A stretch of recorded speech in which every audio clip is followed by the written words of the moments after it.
Dear viewers को alchemist online की तरफ से अस्सलाम वालेकुम। व्यूवर्स, आज हम जो टॉपिक पढ़ेंगे 10th क्लास का वो टॉपिक है और इसमें हम आज अपने 3 सवालों के जवाब ढूंढेंगे। पहले तो ये कि जैसे हमने पीछे पढ़े हैं कि कुछ सॉल्यूशन एसिडिक होते हैं, कुछ बेसिक होते हैं और कुछ पीएच पर सॉल्यूशन पीएच 7 से कम वाले सॉल्यूशन एसिडिक होते हैं, पीएच 7 से ज़्यादा वाले सॉल्यूशन बेसिक होते हैं। ये कल के लेक्चर में हमने पढ़ा है। ने वो लेक्चर रिव्यू करना हुआ तो मैं आई बटन में उसका लिंक दे दूंगी, उसको जाकर एक बार देख लें। इस लेक्चर में हम 3 सवालों के जवाब ढूंढेंगे। पहला सवाल ये है जो हमारे जहन में आता है कि अगर सॉल्यूशन एसिडिक होते हैं, बेसिक होते हैं, तो हमें पता कैसे चलता है कि ये सॉल्यूशन एसिडिक है या बेसिक है। तो किसी सॉल्यूशन की एसिडिक या बेसिक नेचर का पता कैसे चलता है और ख़ास तौर पर किसी सॉल्यूशन की पीएच कैसे निकालते हैं, कैसे मालूम करते हैं। वो कौन से कंपाउंड्स हैं जो पीएच को, किसी भी सॉल्यूशन की पीएच को डिटरमिन करने के लिए, मालूम करने के लिए ज़रूरी होते हैं, उनकी क्या पहचान है, एसिडिक सॉल्यूशन में उनका क्या रिएक्शन होता है, बेसिक सॉल्यूशन को किस तरह से वो आइडेंटिफाई करते हैं। ये सारी चीज़ें हम आज के लेक्चर में समझने की कोशिश करेंगे। चलते हैं अपने टॉपिक की तरफ। इंडिकेटर्स क्या हैं। पहला सवाल जो मैंने आपको बताया जिसका जवाब ये है कि पीएच जो हमें पता चलती है किसी भी सॉल्यूशन की, आया वो एसिडिक हो या फिर बेसिक, किसी भी सॉल्यूशन की पीएच हमें इंडिकेटर्स के ज़रिए पता चलती है। इंडिकेटर्स क्या है? ऑर्गेनिक कंपाउंड्स हैं। ये ऑर्गेनिक कंपाउंड्स डिफरेंट कलर्स देते हैं, मुख्तलिफ रंग पैदा करते हैं एसिडिक सॉल्यूशन में और बेसिक सॉल्यूशन में। यानी कि एसिडिक सॉल्यूशन में इनका और कलर होगा, जब इंडिकेटर्स को बेसिक सॉल्यूशन में डाला जाता है तो इनका कलर चेंज हो जाता है। कलर की ये तब्दीली हमें सॉल्यूशन की एसिडिक और बेसिक नेचर के बारे में बताती है। कुछ एग्जांपल्स देखते हैं यहाँ पर। पहली एग्जांपल जो है, इंडिकेटर्स कौन से होते हैं जो ये काम करते हैं, उनमें से 3 इंडिकेटर्स का यहाँ पर जिक्र है। मेथाइल ऑरेंज एक इंडिकेटर का काम करता है। मिथाइल ऑरेंज को पढ़ने से पहले एक बात जहन में रख लेनी है कि एक ही इंडिकेटर एसिड के लिए भी यूज़ होगा और वही इंडिकेटर बेस के लिए भी इस्तेमाल होता है। ऐसा नहीं है कि एसिडिक के लिए हम और करेंगे, बेस के लिए और करेंगे। एक ही इंडिकेटर एसिडिक और बेसिक दोनों सॉल्यूशन के लिए इस्तेमाल होता है और दोनों सॉल्यूशन में मुख्तलिफ रंग देगा। एग्जाम्पल की तरफ आते हैं। मिथाइल ऑरेंज पहली एग्जाम्पल है। मिथाइल ऑरेंज का कलर 4 pH तक। pH की रेंज क्या होती है? लास्ट लेक्चर में हम पढ़ चुके हैं कि इसकी रेंज होती है 0 to 14।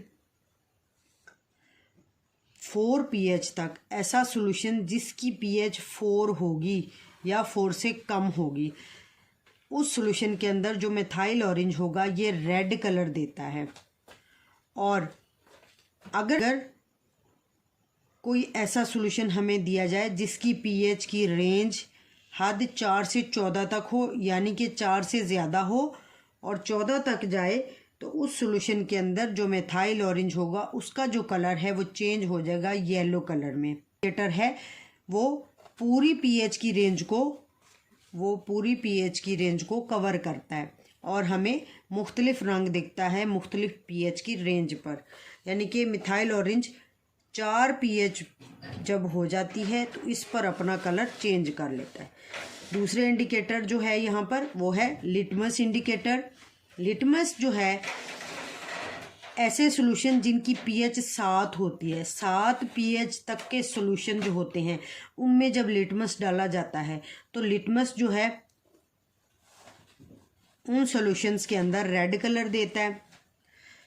यानी कि ऐसे सॉल्यूशन जिनकी pH 7 से 14 होगी, 7 से ज़्यादा और 14 तक जाएगी, उन सॉल्यूशन के अंदर अगर लिटमस सॉल्यूशन डाला जाता है तो उसका जो कलर हो जाता है वो ब्लू कलर हो जाता है सॉल्यूशन का। तो लिटमस का कलर जो है वो ब्लू कलर शो होता है। इस तरह से हमें पूरी पीएच की रेंज जो है उसमें लिटमस इंडिकेट कर देता है कि कौन सा सॉल्यूशन की पीएच की रेंज क्या है। ये एग्जैक्टली नहीं बताएगा, लेकिन ये रेंज बता देते हैं पीएच। फिनोफ्थलीन में देखें तो फिनोफ्थलीन की बात वो करता है कि फिनोफ्थलीन पीएच 9 तक जो है कलरलेस रहता है। यानी जब भी फिनोफ्थलीन को किसी ऐसे सॉल्यूशन में डालेंगे जिसकी पीएच 9 हो या 9 से कम हो, वो कुछ भी हो सकती है, 1 2 3 4 5 6 7 8 9 तक कोई भी पीएच का सॉल्यूशन, उसके अंदर जब फिनोफ्थलीन डालते हैं तो फिनोफ्थलीन का कलर कोई शो नहीं होता।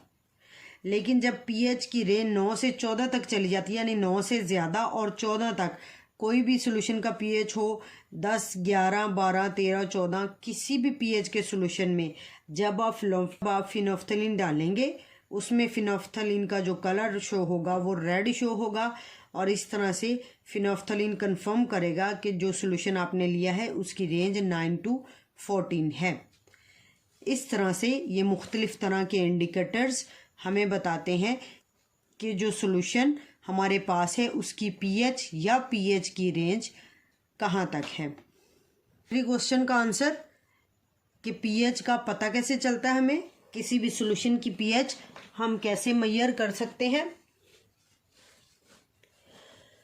उसका जवाब ये है कि किसी भी सॉल्यूशन की पीएच 2 तरह से मेजर की जा सकती है, 2 तरीक़ों से। पहला तरीका है यूनिवर्सल इंडिकेटर्स को यूज़ करके। दूसरा तरीका जो होता है, जो एक्यूरेट भी होता है, वो पीएच मीटर है। पहले हम अपना पहला मेथड स्टडी करते हैं कि यूनिवर्सल इंडिकेटर्स क्या हैं, किस तरह से काम करते हैं। यूनिवर्सल इंडिकेटर्स हैं mixture of different indicators.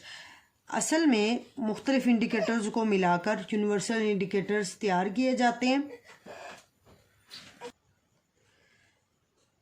Universal indicators ये मिक्सचर्स होते हैं डिफरेंट इंडिकेटर्स के।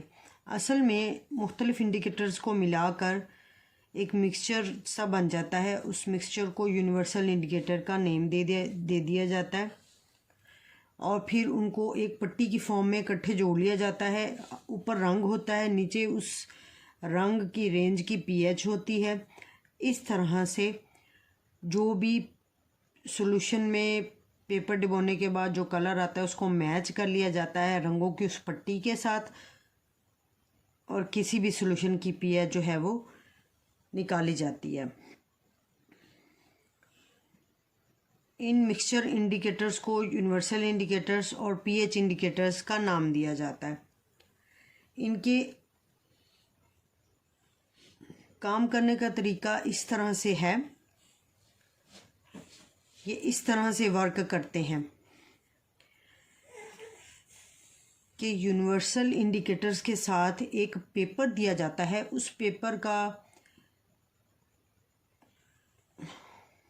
उस पेपर को जिस सॉल्यूशन की पीएच मालूम की जाती है ना, उस पेपर को सॉल्यूशन में डिप किया जाता है।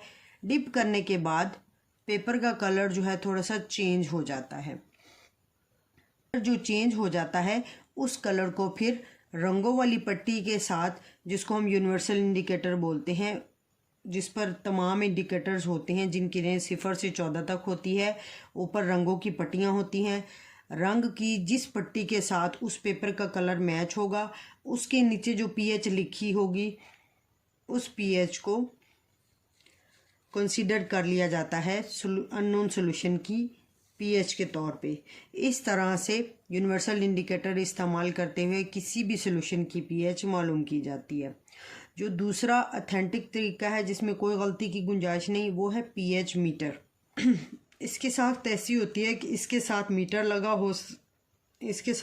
होता है जिस पर या तो स्केल होता है या ये डिजिटल मीटर होता है। अगर स्केल होगा तो जैसे घड़ी की सुइयों की तरह ही हमें वक्त बताती हैं, तो ये हमें पीएच की रीडिंग बताएगा। अगर ये डिजिटल होगा तो इसके ऊपर नंबर या डिजिट्स के फॉर्म में पीएच की रीडिंग आ जाती है। इसके काम करने का तरीका ये है कि इसके साथ एक इलेक्ट्रोड लगा होता है और पीएच मीटर होता है। इलेक्ट्रोड को जिस सॉल्यूशन की पीएच मालूम करनी होती है उसमें डिप किया जाता है और इस सॉल्यूशन की पीएच की रीडिंग मीटर पर आ जाती है। अगर वो स्केल की फॉर्म में हो, अगर डिजिटल होगा तो नंबर की फॉर्म में मीटर के ऊपर रीडिंग शो हो जाएगी। इस तरह से किसी सॉल्यूशन की पीएच मीटर को इस्तेमाल करते हुए मालूम की जाती है और ये ज़्यादा एक्यूरेट मेथड है, इसमें कोई गलती की गुंजाइश नहीं होती।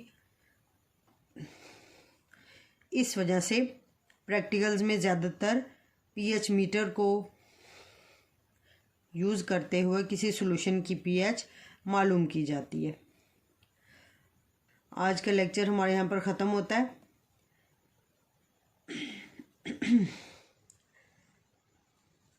नए आने वाले व्यूवर्स जो हैं वो अल्केमिस्ट ऑनलाइन को सब्सक्राइब करना मत भूलें। अपना ख्याल रखें, अपने प्यारों का ख़ास ख्याल रखें। Thank you so much. Allah हाफिज़।